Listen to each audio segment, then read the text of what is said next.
Psaume 23, cinquième partie. Jour d'élection. Jour d'élection et... Ça fait 30 ans aujourd'hui que les Nordiques ne sont plus... Ah oui? Ah, ça, moi, je suis un Canadien de Montréal. Moi, les Nordiques. Mais c'est de valeur pour ceux qui étaient pour les Nordiques. Mais j'aimerais ça qu'ils reviennent, par exemple. Donc, on est jour d'élection à Ouachat, Macmaniottenam, mais c'est beaucoup d'absents, probablement dû aux élections.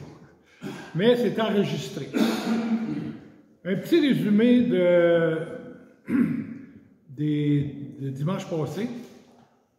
On avait vu que jamais ton bon berger ne t'oublie ou ne te néglige. Jamais, jamais. Même si on peut croire à ça, même si on peut penser ça, jamais il nous oublie ou nous néglige. Le bon berger peut te reprendre, oui, il peut te corriger, mais c'est toujours pour ton bien. On a vu aussi une question qu'on avait posée dimanche passé. Est-ce que tu entends la voix du bon berger? Est-ce que tu entends sa voix? Si tu n'entends pas la voix du bon berger, ce n'est pas de sa faute à lui, c'est que tu n'écoutes pas. On a vu qu'il y a plusieurs façons d'entendre la voix du bon berger. La première façon d'entendre la voix du bon berger, c'est en lisant sa parole, la Bible, régulièrement. C'est la meilleure façon d'entendre la voix du berger. Il n'y a aucune autre façon qui est meilleure à celle-là. C'est la façon la plus importante. C'est la façon que Dieu utilise le plus pour nous parler. Mais, bizarrement, c'est la façon la plus négligée par beaucoup de chrétiens. C'est tellement important. Imaginez que vous achetez des cartes de bingo, la table pleine de cartes de bingo, et vous n'ouvrez pas la radio. Ça va être difficile de gagner. Ça va être difficile de gagner. Donc, tu peux entendre la voix du bon berger en lisant sa parole, en ouvrant la radio de la parole. Tu peux entendre aussi la voix du bon berger en écoutant les prédications du dimanche matin, parce que c'est le corps de Christ qui est réuni. Et là où deux sont réunis en son nom, Jésus dit « Je suis au milieu de vous ». Donc, s'il est au milieu de nous, oui, il peut nous parler. Tu peux aussi entendre la voix du bon berger par l'exhortation d'un frère ou d'une sœur de l'Église, parce que le Saint-Esprit habite dans chacun des chrétiens. Donc, ça se peut des fois que le Saint-Esprit nous parle par les paroles d'un frère ou d'une sœur. Tu peux aussi entendre la voix du bon berger en contemplant la nature, sa création. Parce que la Bible dit que Dieu se révèle dans sa création. On voit ça dans l'Épître aux Romains. Mais comprenez bien une chose, le moyen le plus important que Dieu utilise pour te parler, c'est sa parole. Il n'y a rien qui surpasse ça. Les autres moyens que j'ai énumérés sont secondaires à la parole de Dieu. Sont moins importants. Ils sont là quand même, oui, mais la parole de Dieu, c'est le plus important. Si tu ne lis pas la Bible, tu prives Dieu de te parler et tu te prives d'entendre la voix de Dieu. On va ouvrir Psaume 23. On va lire versets 1 à 3. Psaume 23.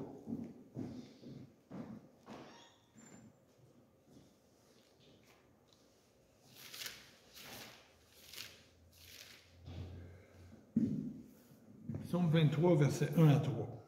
Psaume de David. « L'Éternel est mon berger, je ne manquerai de rien. Il me fait reposer dans de verts pâturages. Il me dirige près des eaux paisibles. Il restaure mon âme. Ou il répare mon âme. Il me conduit dans les sentiers de la justice à cause de son nom. » En lisant ce psaume, on doit se rappeler que c'est une brebis qui parle dans le psaume 23. C'est une brebis qui nous parle, qui parle à son berger. Une brebis qui parle à son berger. Je vais arrêter de mélanger les rôles. La brebis, dans le psaume 23, parle à son berger. Bon. Le discours de la brebis au sujet de son berger, qu'on voit dans le psaume 23, devrait être notre discours, à nous, au sujet de notre bon berger. Il restaure mon âme, comme on vient de lire. Oui, parfois, mon âme est abattue, découragée, en détresse. Ça arrive. La vie chrétienne n'est pas toujours une vie de parfait bonheur. Non. Des fois, il y a des tempêtes. Si la mer se déchaîne, on le chante. David, l'auteur de ce psaume, savait ce que ça voulait dire, avoir l'âme abattue, découragée, en détresse. Et c'est peut-être aussi notre cas à certains d'entre nous ce matin. Et David est dit d'ailleurs dans le psaume 42, « Pourquoi t'as battu mon âme, et gémis-tu au-dedans de moi? Espère en Dieu. » C'est quoi le comportement d'une brebis abattue? Un mouton, un vrai mouton, une brebis. C'est quoi le comportement d'une brebis abattue? C'est une brebis qui est tombée et son poids la fait rouler sur le dos. Imaginez, là, les quatre pattes en l'air, dans sa laine, là. Ça. Et surtout, si elle tombe dans un creux, dans une crevasse, et là, elle n'est plus capable de se relever toute seule. Elle est jamais là. Et quand ça arrive, elle se met à paniquer, elle bouge les pattes dans la peur et le découragement. Si le berger n'arrive pas à la secourir, elle va mourir. C'est pour ça que le berger compte ses brebis, pour être sûr qu'il n'en manque pas une. Et s'il en manque une, le berger va se dire, j'ai une brebis de renverser à quelque part. Il faut que j'y aille. Il doit se dépêcher parce qu'il y a aussi des prédateurs qui cherchent une brebis qui est renversée, facile à dévorer. Et celles qui tombent, ce sont souvent les plus lourdes, les plus grasses, avec beaucoup de fourrure.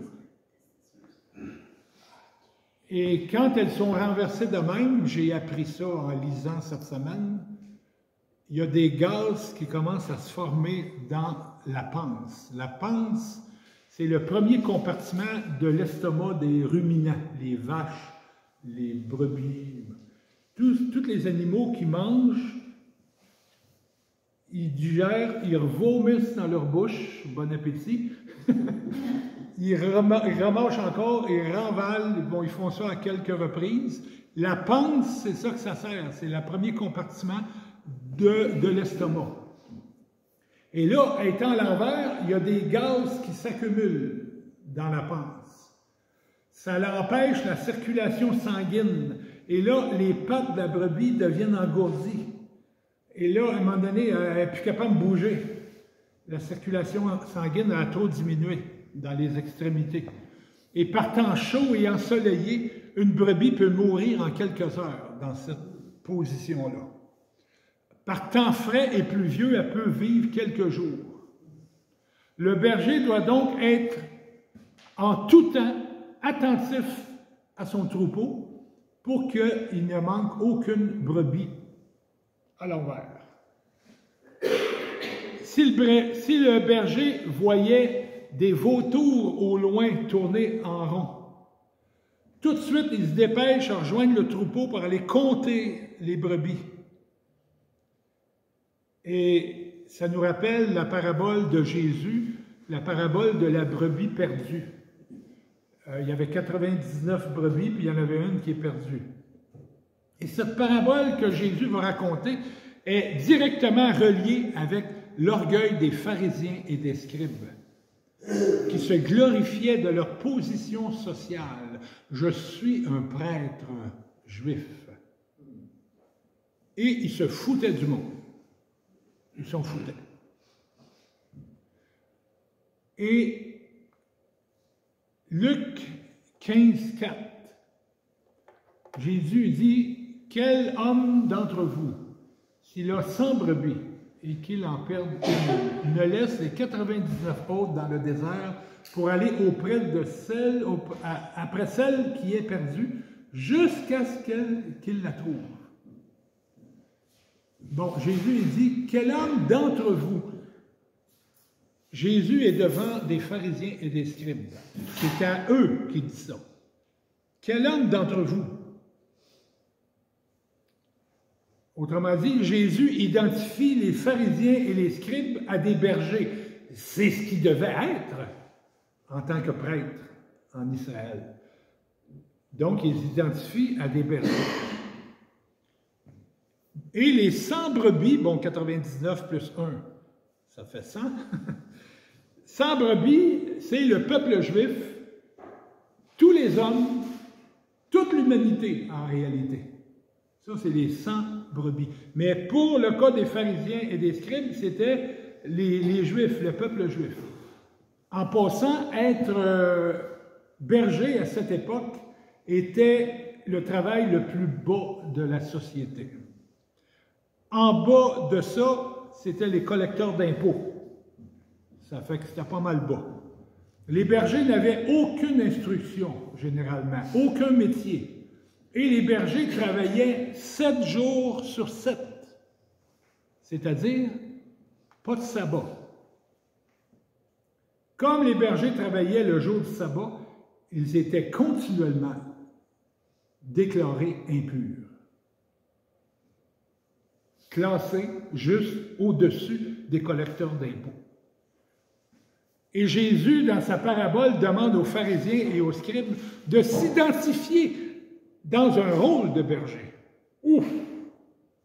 Quel contraste! Jamais, jamais les pharisiens ou les scribes auraient même pensé à ça, tellement c'était bas de classe pour eux. Dans la parabole, il y avait 100 brebis, donc il y avait plusieurs bergers, parce qu'un seul berger ne peut pas s'occuper de 100 brebis. Il y en a trop.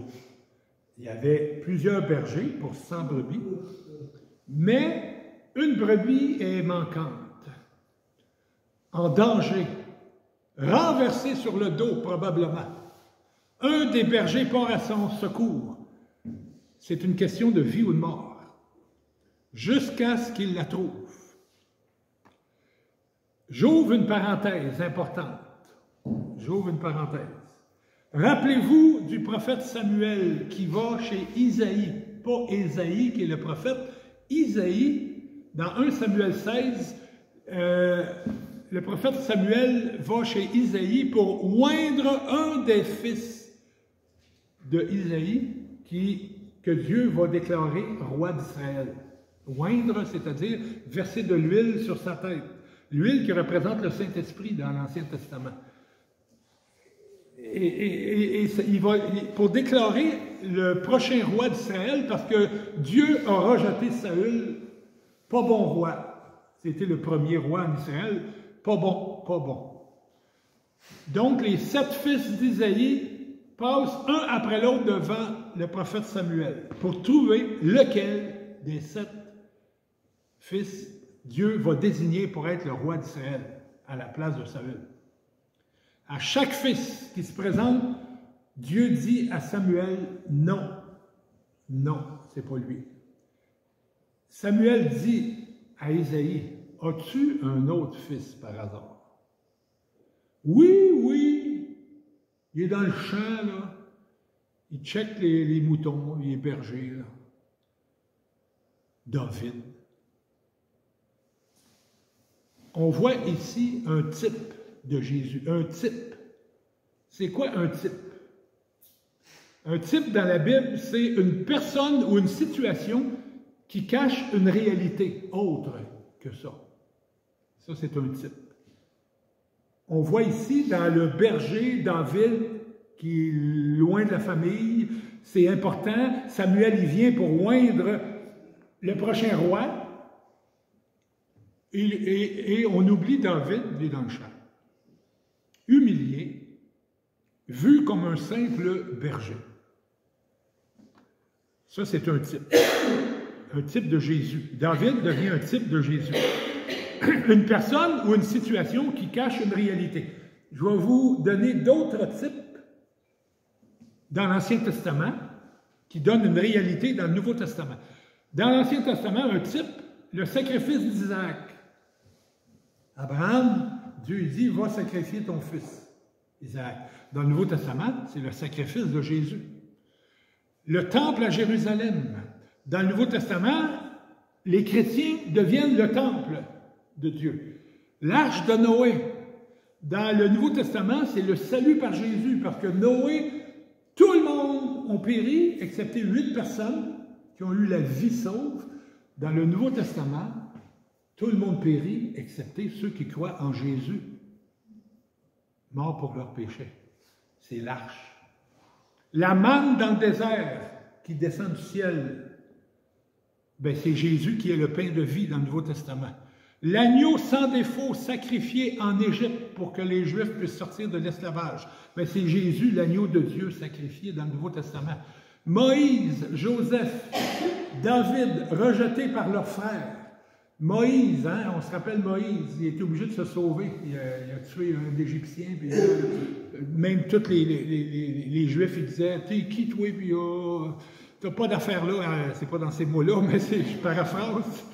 Mais Moïse était rejeté par ses frères. Joseph, ils l'ont foutu d'un trou, puis là, la caravane est passée, ils l'ont vendu, puis rejeté. David, rejeté par ses grands frères. David va porter de la nourriture à ses frères sur le champ de bataille, puis là, ses frères disent « Qu'est-ce que tu fais là? Tu es fatigant. » Encore là, pas dans ces mots-là. Mais Moïse, Joseph et David vont devenir le libérateur des Juifs, chacun à sa manière. Jésus, rejeté par les Juifs, rejeté par son peuple. Jésus, évidemment, va devenir le libérateur. Jonas, 3 jours et 3 nuits dans le poisson. Jésus, 3 jours et 3 nuits dans le tombeau.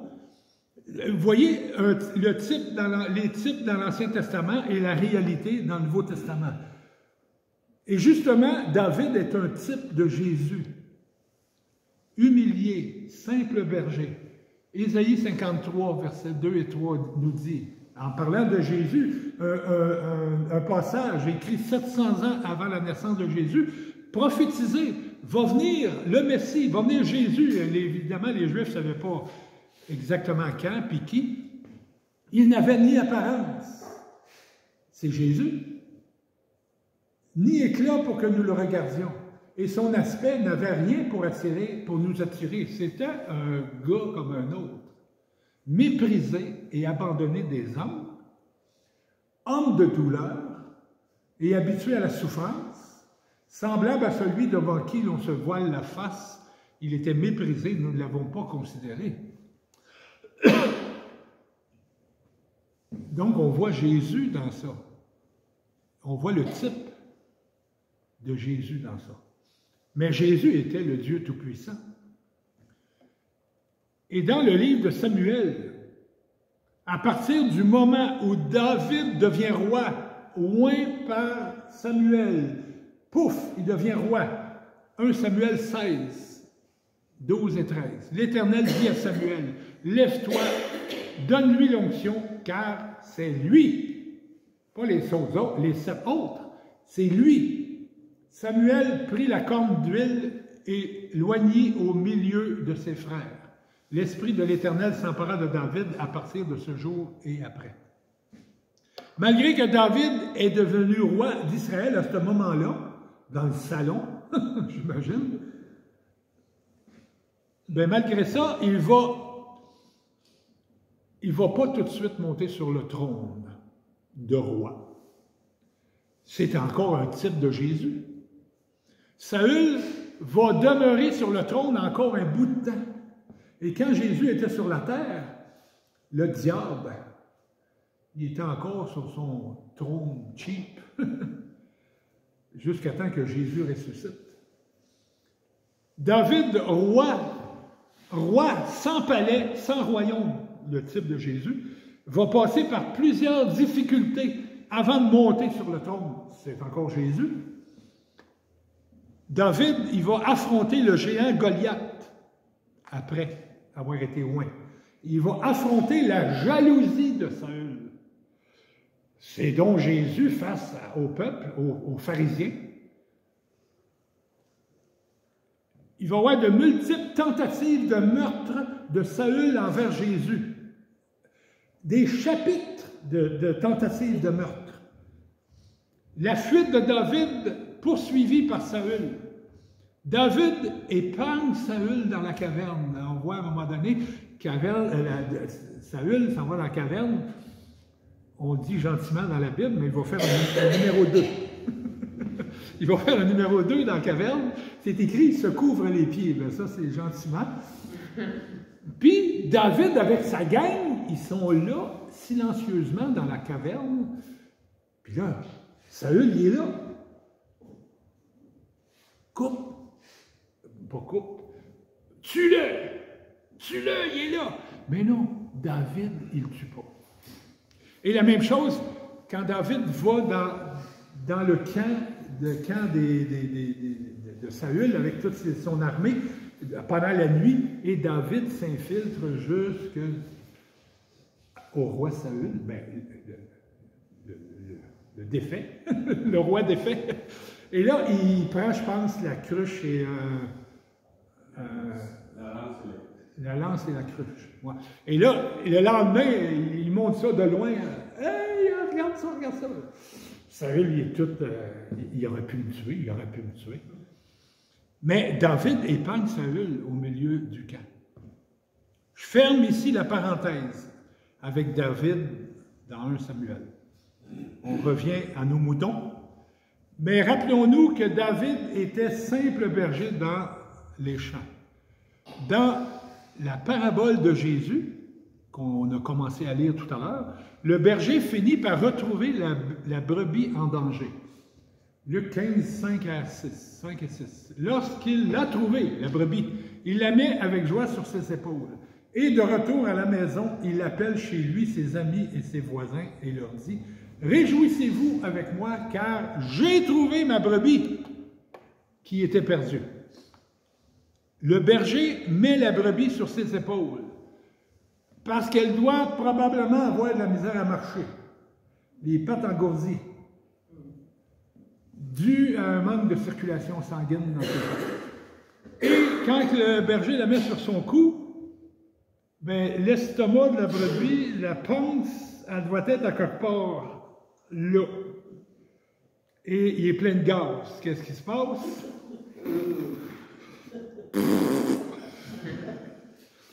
Imaginez, il y a ça sur lui, puis ça pue. Aïe, aïe, aïe, aïe, aïe. Quel sacrifice du berger pour sa chère brebis. Une brebis, en passant, ça pèse à peu près 100 livres. 100 livres, c'est 2 poches de patates. C'est pesant.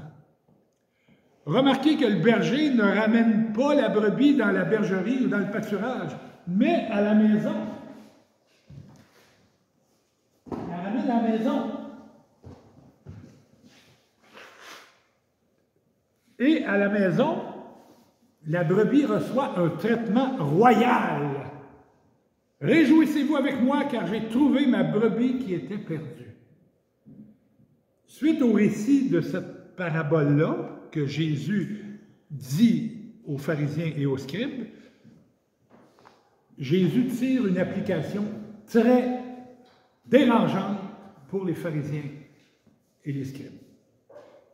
Là, ils comprennent très bien qu'ils sont de très mauvais bergers, d'après ce qu'ils viennent d'entendre de la parabole. ils réalisent qu'ils sont de très mauvais bergers. Verset 7. De même, je vous le dis, il y aura plus de joie dans le ciel pour un seul pécheur qui se repent que pour 99 justes qui n'ont pas besoin de repentance. Puis en même temps, on pourrait associer les pharisiens et les scribes aux 99 justes qui n'ont pas besoin de repentance. On pourrait aussi les associer à ça. Les pharisiens et les scribes étaient très indifférents au sort des perdus dans la société juive. Eux, qui se disaient représenter Dieu auprès du peuple, étaient complètement déconnectés de toute miséricorde et de toute compassion pour ceux qui souffrent. Les pharisiens et les scribes étaient des hypocrites, comme Jésus le dit souvent dans l'Évangile de Matthieu, et des faux bergers qui ignoraient tout du cœur de Dieu qui est compatissant et aimant.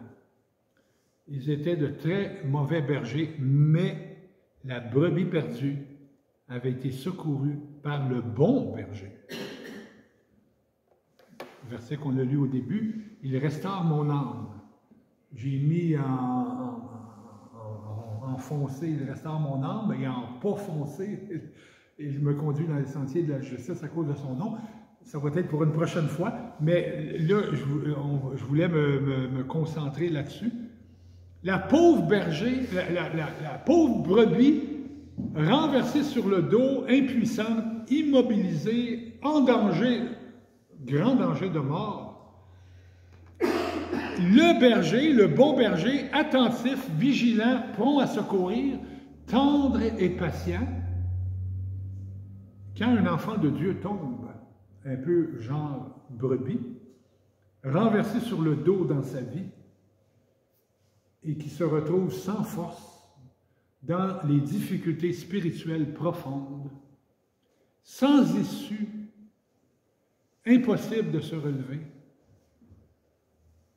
Certains chrétiens pensent que Dieu, dans ces cas-là, perd patience, les repousse et répond avec colère. Non, c'est faux. C'est pas ce que la Bible nous dit du bon berger. Jamais, jamais, Dieu ou Jésus agit comme ça. Jamais. Dieu est notre bon berger. Quand on tombe, Dieu éprouve des sentiments de compassion pour ses enfants qui sont tombés. Dieu m'approche avec un esprit paisible, doux et rassurant, quelle que soit la raison de ma chute. Quelle que soit la raison de ma chute. Il est le bon berger. Il n'est pas un pharisien. Dieu, Jésus, n'est pas un mauvais berger. Il vient pour me secourir. Si je suis incapable de marcher dans ma vie, il me prend sur ses épaules et il m'emmène au festin. Il veut vraiment prendre soin de nous. Et il faut chasser de notre tête l'idée que Dieu il a des mauvais sentiments quand je fais des péchés. Ben oui, il est triste. Mais il ne m'en veut pas, il n'est pas en colère, il ne veut pas me battre, il veut pas... c'est le bon berger.